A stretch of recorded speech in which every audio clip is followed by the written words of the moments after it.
further ado, let me bring out to you the people that the president put in charge of making sure that everybody in this country is going to have a piece of what the future looks like. And I'm going to introduce you to Ms. Shalonda Young, who runs the government, the Office of Management and Budget. This young lady's from Louisiana, and the reason why they call it management is because she runs everybody, and the reason they call it budget is she's got the money. Y'all help me welcome young lady from Louisiana, head of OMB.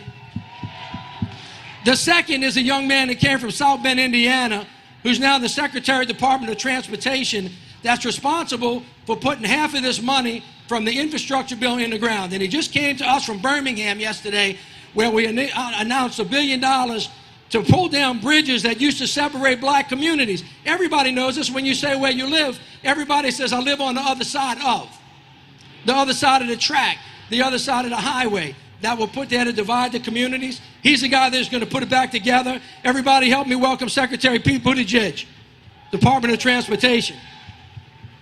And the final act for today is a young man from North Carolina, who I love all of them, Michael Regan, who used to run environmental protection in North Carolina. The president brought him up to run the EPA to make sure that we have clean air, clean water, get the lead out of the pipes, not just in Flint, Michigan, but all across the country. Clean up everything and make sure that we got a happy, healthy environment for our kids to grow up in. And that power and all that nasty air that those plants are producing, Michael's going to help make that work out better. Please help me welcome the administrator from EPA, Michael Regan. Good bless all of y'all. Y'all have a great time. And now I want to also introduce someone that all of you should know, someone who's going to moderate this panel. Angela Yee, entrepreneur, media personality. She's going to help us have this conversation about what the Biden administration is doing on a variety of issues, including equity.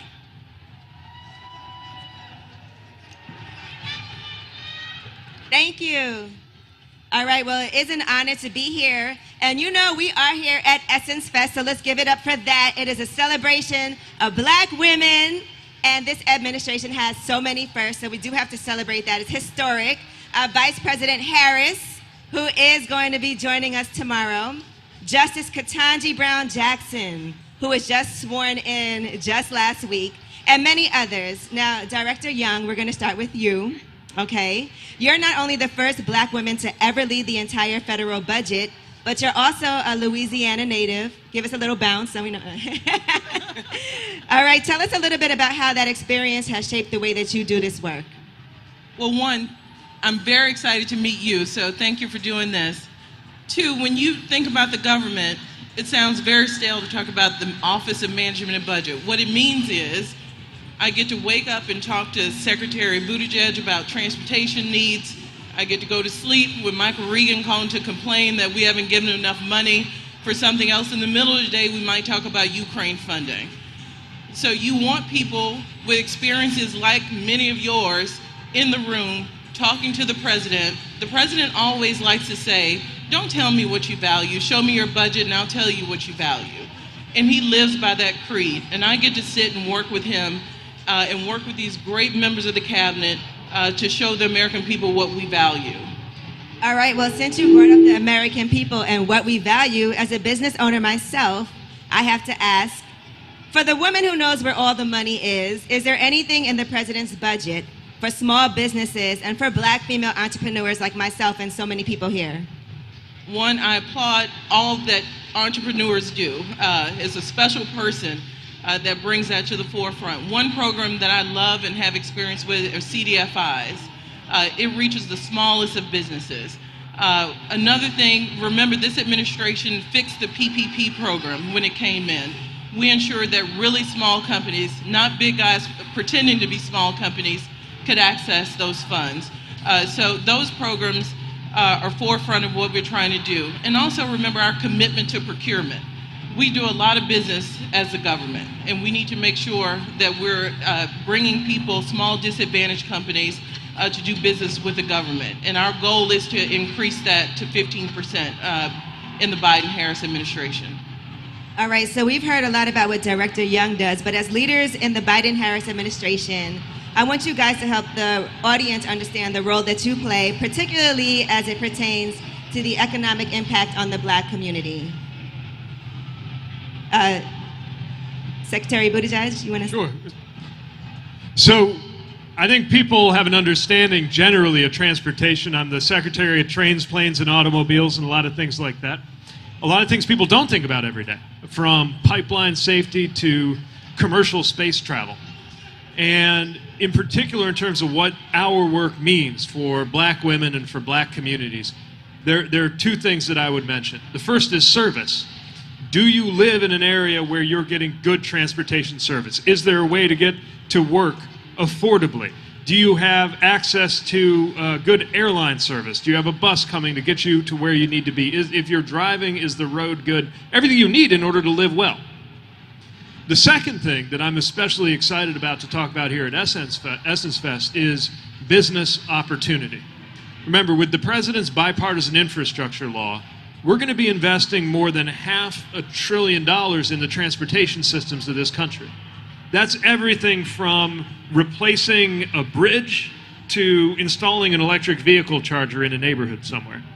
And the opportunity that comes with that is enormous. We just had a great conversation earlier this morning with black women leading in businesses from construction to engineering who are thinking about how to create opportunity for their employees through the investments that we're about to make in American transportation infrastructure. And I'm very excited about how those business opportunities are going to lift up new businesses and grow the ones that are here right now, creating jobs, including creating a lot of very good paying jobs for black women. All right, and now for our EPA Administrator, Michael Regan. Well, I have the distinct honor of leading the Environmental Protection Agency, and you know, it's such a critical agency. If you value clean air and clean water, we're also at the tip of the spear leading the administration's charge on mitigating the climate crisis and those impacts. And so it's a great honor to serve in this capacity. And you know, our equities in the bipartisan infrastructure law is my agency received $50 billion, $50 billion with a B, to focus on our water infrastructure. You know, I've traveled all across the country. I've met with mothers whose children have been lead poisoned. We have $15 billion just to focus on getting lead out of drinking water. Another $45 billion or $35 billion focused on shoring up the water infrastructure so that everyone has good quality, clean drinking water. $5 billion to electrify yellow school buses so that our children, especially those who have asthma, aren't inhaling those diesel fumes. So it's an exciting agency, and it's an agency that's relevant to every single one of you. All right, and Transportation Secretary Buttigieg, we talk to you all the time on the Breakfast Club, but I do want to talk about you announcing a brand new program, and that program is to address some of the historic wrongs that came out of infrastructure planning in this country. Can you tell us about the Reconnecting Communities pilot program and how it's going to work? Thank you. Yes, we're very excited about this program. We announced it in Birmingham yesterday, and I think it's going to bring benefit to every part of the country. So it starts with this simple reality, that wherever you live, you probably can picture the place where there's a highway, an interchange, or a railway that stands between you and where you need to go. Look, the whole idea of transportation is to connect. We also know that a lot of transportation infrastructure served to divide. And often the way that a highway was built, the way that a railway was laid, was at the expense of black and brown communities, because they didn't have the power to resist or make their voice heard, or sometimes even because there was an intention among the planners at the time to remove or replace what was in fact a thriving, vibrant black neighborhood. The good news is we can do something about that. And that's what this program is going to do. $1 billion made available through that bipartisan infrastructure law that is going into our budget. We just put out the first $195 million. That is going to go to projects that will reconnect. So in Atlanta, for example, if anybody's from Atlanta, the way I-75 and 85 cuts through town, I see some heads nodding, separates one neighborhood from another. They have a vision to put a cap over where that highway cuts through. And on that cap, you could have a parkway, you could have ways for people to get from one side to the other freely, creating value and healing where there had been harm. So we're supporting a planning grant to do that. with another fund that we had. Now we have funds to do that everywhere in the country. The application process has begun, and I think cities, large and small, are going to have all kinds of ideas for how to improve that, whether it's something like that in Atlanta where you actually cap the highway altogether, or maybe it's introducing a bus line that cuts across an area where there was that division. That's what we saw in Birmingham yesterday. We don't know what all the solutions will be. The communities will come up with the solutions. But finally, we're going to be able to fund those solutions with these resources that are in the budget. All right, thank you. And EPA Administrator Michael Regan, last November you went on this Journey to Justice tour. Can you tell us about that and what it was, why you did it, and what the outcomes were? You know, we toured Mississippi, Louisiana, and Texas strategically because we wanted to tell the story of so many people in this country. You know, there are people living in this country that don't have basic clean water access or access to clean water and clean air. I visited an elementary school in Jackson, Mississippi, and I was invited to speak to some 8 and 9-year-olds. And when we pulled up to the school, there were porta potties lined up as far as you could see with no construction going on. The reason being is those porta potties were being used by those kids because the water infrastructure was so poor. I visited an elementary school in the parishes here, right here in Louisiana, schools that are just thousands of feet away from facilities spewing toxic emissions while kids are in there learning and playing. And it's no coincidence because of structural racism that most of these things are happening in our communities. And so I thought it was important not only to visit these communities and have a cabinet level official go to cities and towns that most elected officials will never go to, we also brought the media with us. We brought, social media, traditional media to tell these stories. And even though EPA may not have every single tool to solve these problems, when you highlight these problems, when people understand that in 2022, some kids don't have access to clean drinking water, things start to change on the ground. And the last thing I'll say is, Secretary Buttigieg is right. The answers don't come from Washington, D.C. The answers come from the members of the community who have been fighting these issues for decades. And many times when you travel the country and you engage with these nonprofits and these organizers on the ground, they are black women who are fighting for their children. And so that's where the solutions lie, and that's where we have to go. Right, and you do have to see that, and I understand the importance of media when it comes to letting people understand and see what's really happening. And just to connect what you do with what Secretary Buttigieg does, can you tell us about the EPA's role in implementing the bipartisan infrastructure law, specifically in terms of advancing equity for the black community? Well, I think Secretary Buttigieg and I connect in a lot of ways. One of the exciting ways is the school bus, electrifying our yellow school buses. I've got the resources for the buses. Secretary Buttigieg has the resources for the charging stations. And what our teams do are we're focusing on ensuring that based on Justice 40, the president's direction that 40% of these investments must go in and stay in our communities. I think Secretary Buttigieg and I see 40% as the floor. We want to see the majority of the resources coming from the bipartisan infrastructure law going into those communities that need it the most.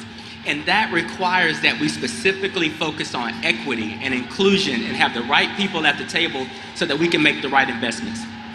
All right, and Director Shalonda Young, this is something that I know we all need to know the answer to. You're serving as a key member of the President's economic team at a moment when a lot of families, including a lot of black families, are facing higher costs on things like gas and groceries. What are you doing on a policy level to help ensure we have an economy that works for everyone and that our economic recovery is equitable? You've heard some of the things from the EPA administrator and the secretary from an infrastructure perspective, and we do think those things will help our economy ensure we have long-term growth. But right now, people are hurting. I visit my family in Louisiana. They're not shy about letting me know what things cost in the grocery store, so it is not lost on me. But remember, we're at still record low unemployment in this country, including amongst black Americans. We still have to do more. We know that blacks often, when we have low unemployment, blacks still have even more. but this president has told us he wants to see an equitable economic plan, bottom up, middle out. That's what Joe Biden's all about. It is a simple proposition from him. Trickle down economics. If you were around when Ronald Reagan was president, nothing trickled down. So we're going to try to do this economic growth, economic recovery a different way. We think looking at communities often left behind from these programs, we're here at a place like Essence because these are the people that are going to affect change on the ground. And we can do all the great government programs we want to do. If you don't know about them, many of you organizers, we won't make a difference. So one of the big things we're doing is technical assistance programs, making sure communities know what is available to them. But on inflation, things like gas prices, you've seen the president release oil from the Strategic National Reserve that has steadied gas prices. And we continue to pull every lever that we can. You just called for a gas tax holiday, for example, and we'll work with Congress to do that. One of the things we're excited about are legislative proposals to bring down the cost of child care, to bring down the cost of health care, to bring down energy costs. It's going to take us working with Congress to pass those, but parents should not have to choose between putting gas in the car and feeding their children. So the president is laser focused. It is his top economic agenda item to bring down costs for Americans. But we are addressing this from a position of strength. Every country in the world has inflation.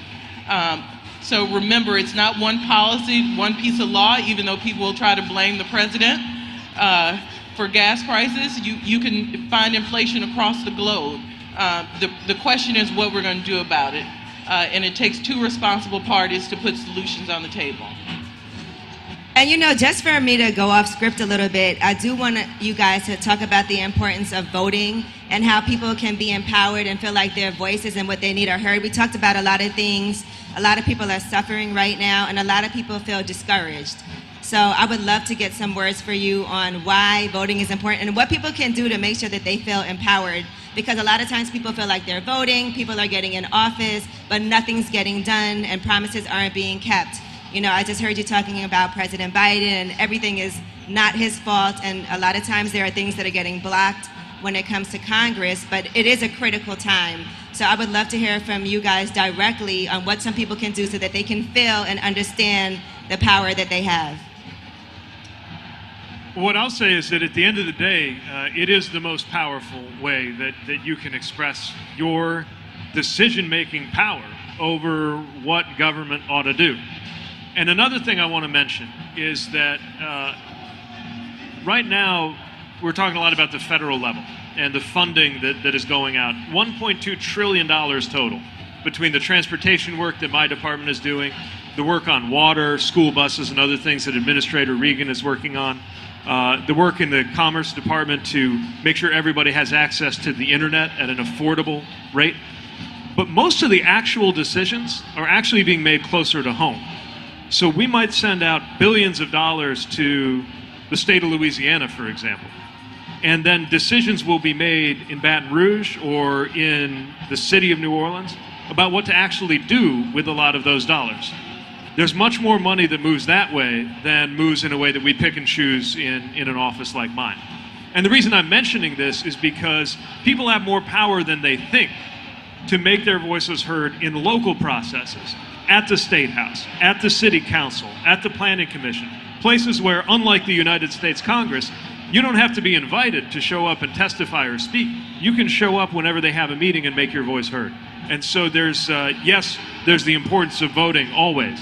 There's also the importance of participating in these local processes to be empowered, especially if you know where that railroad crossing is that needs to be eliminated. You know where that bridge is that has been restricted in terms of the ability to cross it because it's in such bad shape and you got to go around and find a different route. You know when the bus is only running once an hour and it's actually not showing up when it's supposed to, and there needs to be an investment there. And we need that voice to be heard for this infrastructure investment to go well. And can I just add, don't give up. We didn't pass civil rights on the first go around. We can't give up. It's too important that we stay in the process. It's easy to get frustrated and see people fall out of the democratic process. We can't do that, or we'll never see change. But I get it. People are frustrated. I worked in Congress a long time before I did this job. And let me tell you, it's a frustrating process, but what's the alternative? And my message here today is you got to stay in the game in order to affect change. And I think they said it best. The only thing I'll add is, you know, if you want solutions that reflect your principles and your values, then you have to have people in leadership that look like you or understand where you've been and where you're coming from. And so we need to be sure that, you know, we participate in every aspect of the process.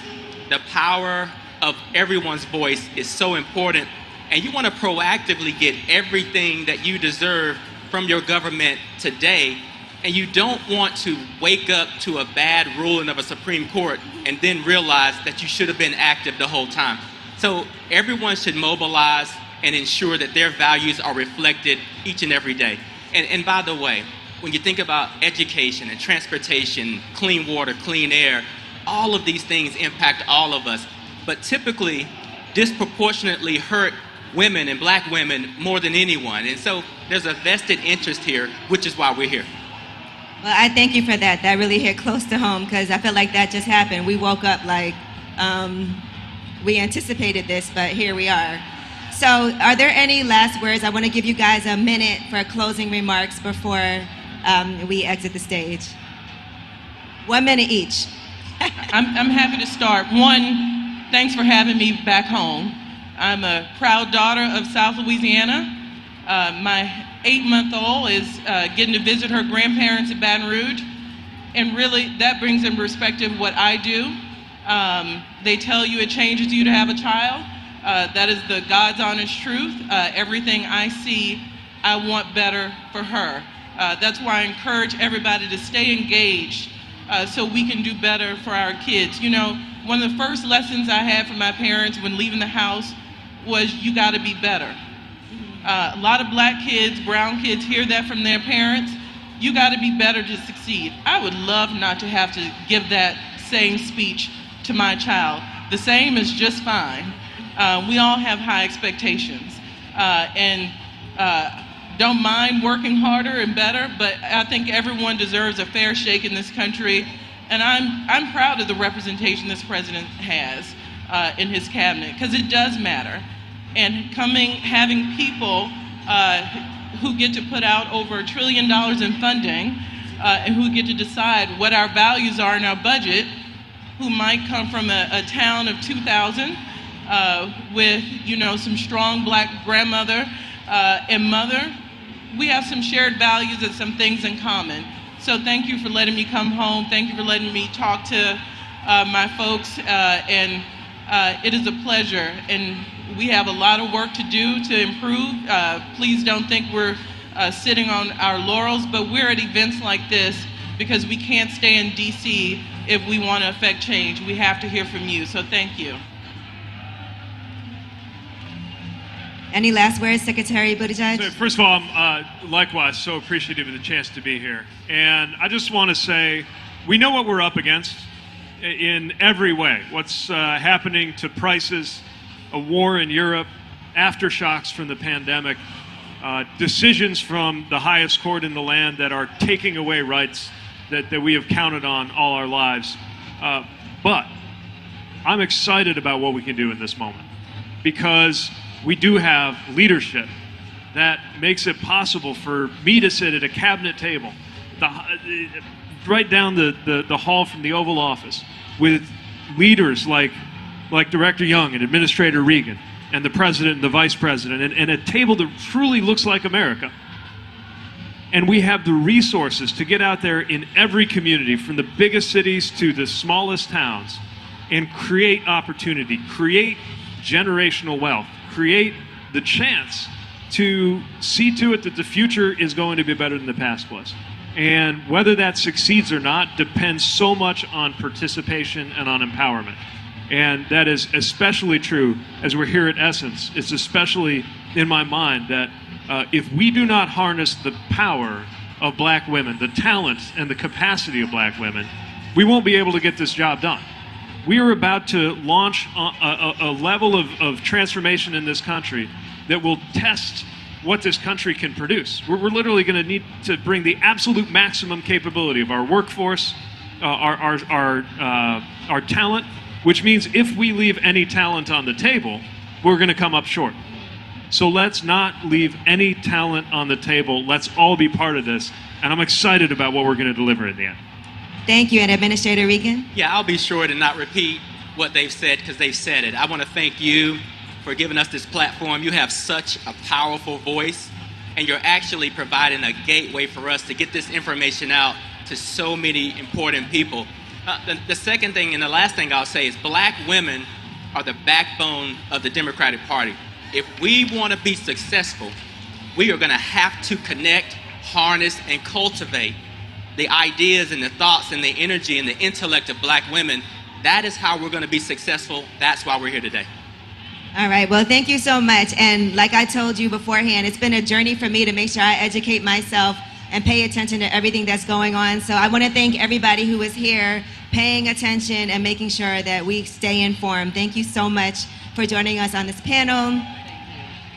Thank you, Essence.